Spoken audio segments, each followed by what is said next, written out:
haweenay u dhalatay waddanka India ayaa waxay guursatay maska nooca loo yaqaano Cobra. Dalka India waa kan ugu mucjisooyinka badan caalamka, iyadoo wax walba oo aan la rumaysan karin laga soo wariyo.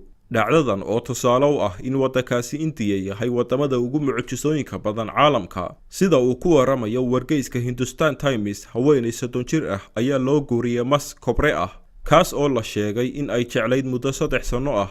dhacdadan ayaa wargeysyo badan soo qaateen. sababta arooskani u dhacay ayaana lagu sheegay tuulada ay gabadhani ka soo jeedo, iyadoo laga aaminsan yahay in qofkii guursada mas uu tuulada oo dhan u horseedayo nasiib wanaagsan iyo horumar aan la malaysan karin. sixiroolayaal tuulada degan ayaana arrintan soo jeediyey. waa sida wargeysku uu ku waramayo. waa markii ugu horreysay ee taariikhda caalamka la arko haweenay mas guursatay, balse India tani la yaab kuma noqonayso, maxaa yeelay maalin walba ayaa waxa dhaca dhacdooyintan ka daran.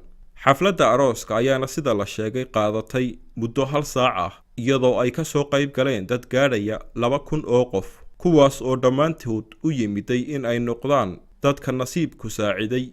haweenaydan ayaa dhibaato caafimaad kala kulantay kadib markii ay isku dayday inay maskaasi galmo la samayso, iyadoo aaminsanayd inay ilmo u dhali doonto, balse maska ay gelisay meel aan loogu talagelin ayaa waxay kala kulantay qaniinyo badan oo sun wadata, iyadoo masku uu u gudbay ilmo-galeenka haweenaydaasi. intaas wixii ka dambeeyey waxaa loola orday dhakhtarka, iyadoo gashay qalliin qaatay 3 saacadood. dhakhaatiirta ayaa sheegay inuu masku dhaawacyo badan u geystay ilmo-galeenkeega oo aysan mustaqbalka waxba dhali karin. haweenaydan oo arrintan jaahilnimo iyo diin la'aan ay ku kaliftay ayaa ugu dambayntii tuuladeedii ku soo laabatay. fikirkii jaahilnimada ahaana uu ka baxay, iyadoo xabsiga loo taxaabay raggii sixiroolayaasha ahaa ee u qalqaaliyay haweenaydan inay guursato mas Cobra ah.